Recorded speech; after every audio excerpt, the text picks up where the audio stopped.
morning. I'm Carol Costello. Thank you so much for joining me. We do begin with breaking news this morning. Police in Texas hunting for this man. They say he may have information about the ambush-style shooting of a police officer in San Antonio. A 50-year-old detective named Ben Marconi was sitting in his marked police car outside of headquarters when he was fatally shot in the head.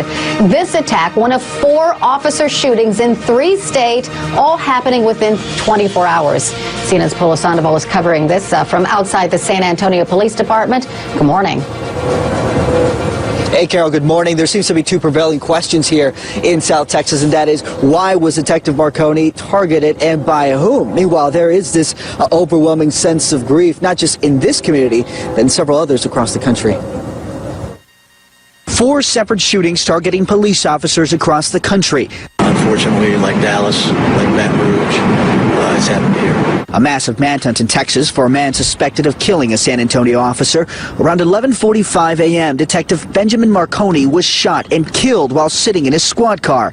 The 50-year-old officer was writing a ticket during a traffic stop when a man walked up to his driver's side window and opened fire. He shot Marconi in the head from outside of the car. Police say the suspect then reached through the window and shot the 20-year veteran again. Police releasing this photo of a man who may be in connection with the shooting, and this photo of a car they say fled the scene. Most families will be celebrating the holidays. SAPD will be burying one of its own. Hours later in St. Louis, a 46-year-old sergeant was waiting in traffic when the suspect, a man wanted in other violent crimes, pulled up to the driver's side of his patrol vehicle and opened fire. He shot the 20-year veteran twice in the face.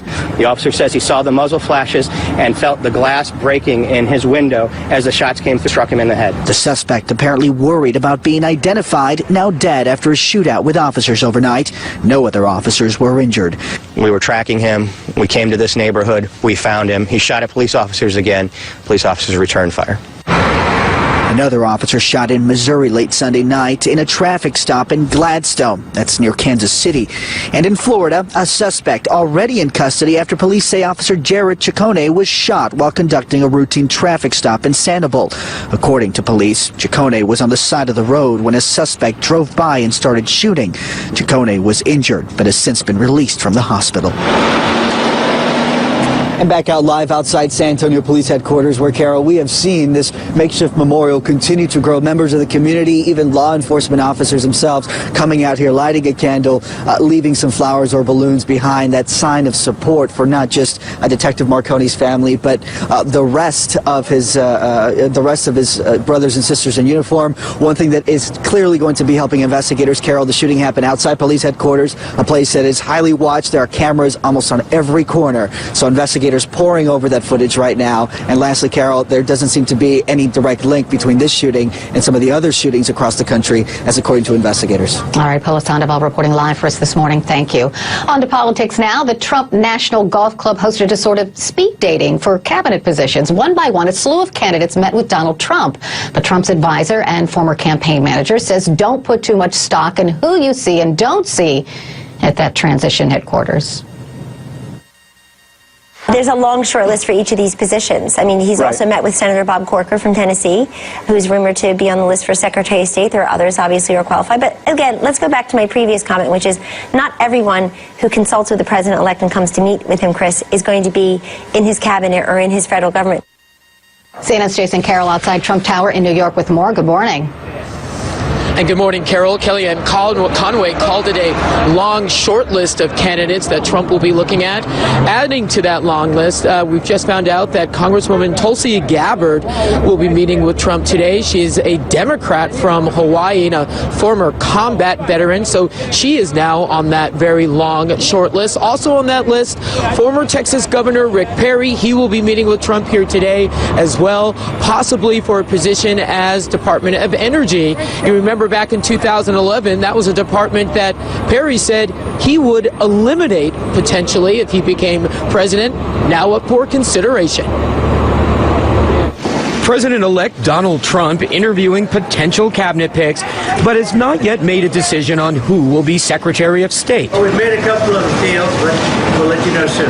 meeting with one of his top adversaries, 2012 GOP nominee Mitt Romney, about possibly joining his administration. It was not only a cordial meeting, but also it was a very substantive meeting. Governor Romney is under active and serious consideration to serve as Secretary of State of the United States. The two men frequently sparring during Trump's campaign.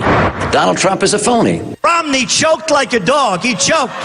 A steady stream of possible cabinet picks in front of the cameras throughout the weekend, including loyalists like former New York City Mayor Rudy Giuliani. Trump repeatedly praising retired Marine Corps General James Mattis, the leading candidate for Secretary of Defense. All I can say is he is the real deal. Mattis, widely respected throughout the military, could be the first former ranking general to become defense secretary in nearly 70 years. Trump also considering billionaire investor Ross, the type of administration official Trump pledged to appoint throughout his campaign, a businessman with a history of resurrecting dying companies who has billions in the bank. But in the middle of assembling his new team, Trump making his grievances to Twitter, this time criticizing the cast of the hit Broadway musical Hamilton for this message delivered to Vice President-elect Mike Pence Friday night at the end of their performance. We truly hope that this show has inspired you to uphold our American values and to work on behalf of all of us.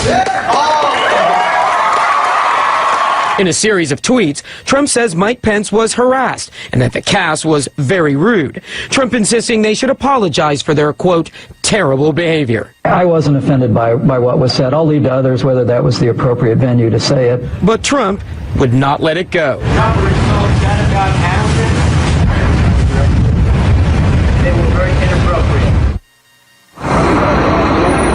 So again, Tulsi Gabbard, Congresswoman from Hawaii, up for consideration, possibly as a UN ambassador, possibly as Secretary of State or Defense. A number of people who have met with Trump, ready to join his administration, ready to make that move to Washington, D.C. But, Carol, two people not ready to make the move, at least not yet, his wife Melania and their 10-year-old son Barron, who will stay here in New York so Barron can finish out the school year. Carol? All right, Jason Carroll reporting live from New York City this morning. Thank you. So let's talk about this and more.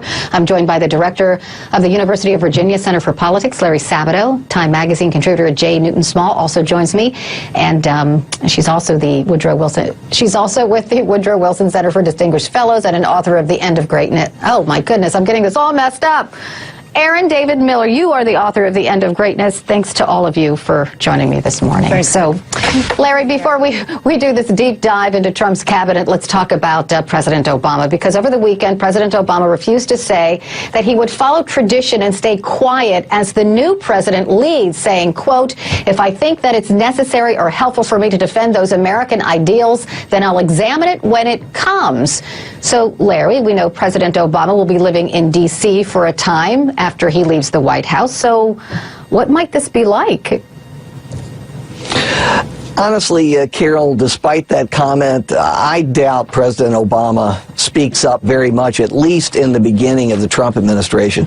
He seems to be using as his model the way that President George W. Bush handed over the presidency to him. And he has said many times that that President Bush and Laura Bush could not possibly have been more gracious. I think he wants to follow that model to give President-elect Trump a chance. Now, if President-elect Trump or President Trump starts dismantling Obamacare from day one or revoking all the executive orders that President Obama feels strongly about, I don't think it will be too long before we know that and hear from him. But his preference is clearly to be optimistic. He's unlike the vast majority of Democrats who, frankly, are having nervous breakdowns with some justification. He is trying to stay strong, I think, for his legacy and hopefully to have some kind of influence on Trump. Interesting, because, Jay, I asked Larry that question because the president also said that he's sure that Americans like his policies because, after all, he said Hillary Clinton won the popular vote by 1.5 million votes. Yeah, I mean, look, he's made it very clear that he doesn't think that Donald Trump has the same kind of mandate that he came into office with 8 years ago, where he had a supermajority in the Senate, and he had clearly won the popular vote. And it was, I think he sort of almost snarkily, slyly this weekend noted that Donald Trump actually only won 27% of the electorate, which is clearly what he was saying, not a mandate. And so I think he's saying, look, I mean, he wants to see Donald Trump reach out. He wants to see Trump not just to Republicans. He has some healing to do in his own party, but also to Democrats, and see if they can work together and sort of build something across the aisle. And I think he's waiting to see how ideological Trump is, because the fact of the matter is Donald Trump is not considered a true conservative ideologue, and I think a lot of people are trying to see where he's going to draw lines and where he might actually spend some money, build some infrastructure, do things that fiscal conservatives might not have actually blocked in the last 8 years. Okay, so let's get to the transition process right now, because Aaron, one reporter said, it's taking place at one of Trump's golf resorts, right? And then one person after the other started going in. You could see them on the porch shaking Donald Trump's hand. Somebody said it looked like speed dating. Effective?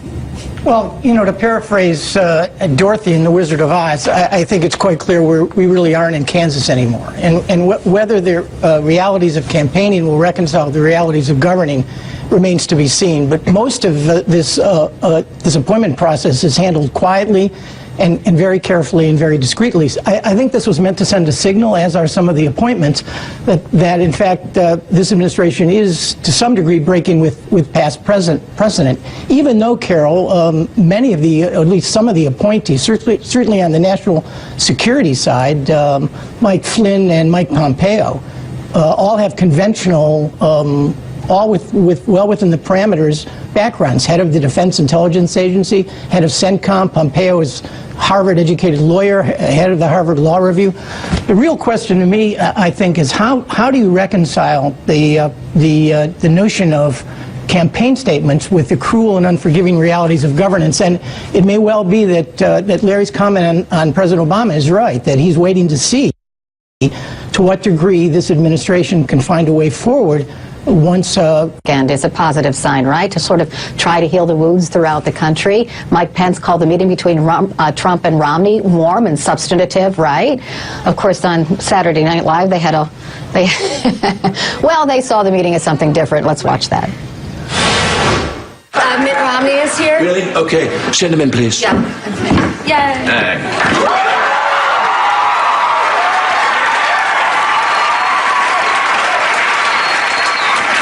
Hello, Mr. President-elect. Thank you for taking the time to meet with me. Governor Romney, so good of you to come.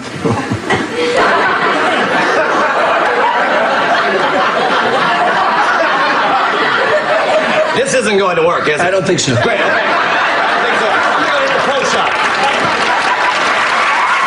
Larry, Mike Pence, though, said that Romney is being considered seriously for Secretary of State. So what do you think? Is that to me, Carol? Yeah, to Larry. Larry.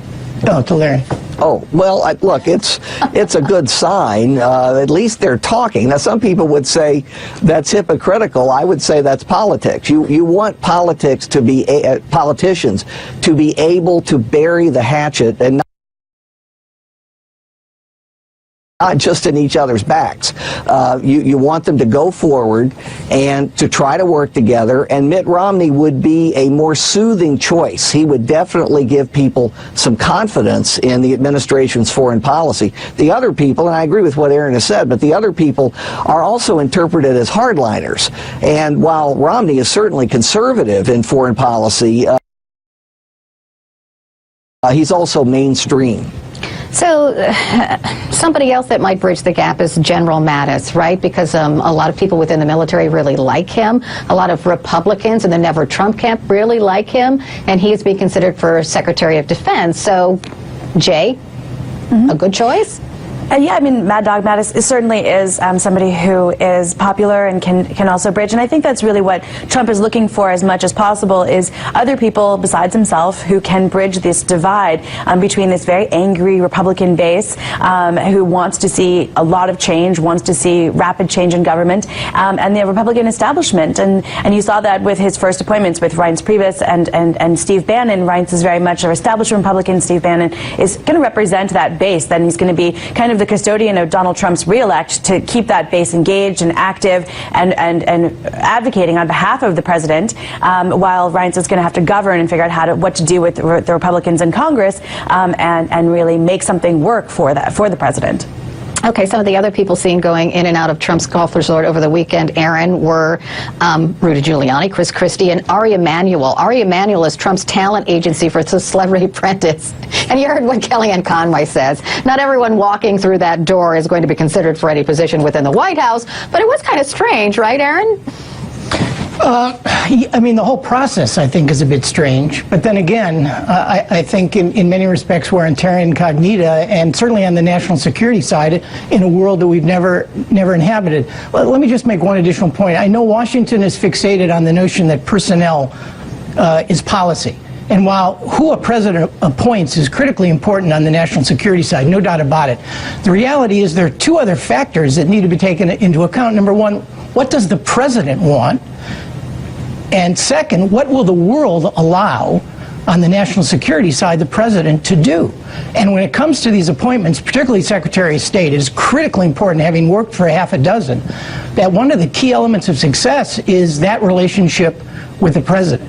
Unless you're the White House's man or woman at the State Department and not the State Department's man or woman at the White House, your ability to influence a president and carry out a policy is going to be highly constrained. So that's a critically important variable in all of this. All right, I have to leave it there. Jay Newton-Small, Larry Sabato, Aaron David Middle, thanks to you all. Still to come in the newsroom. You're welcome. Still to come in the newsroom, President Obama overseas, wrapping up his presidency and smoothing the path for the next one. His message to the world, wait and see.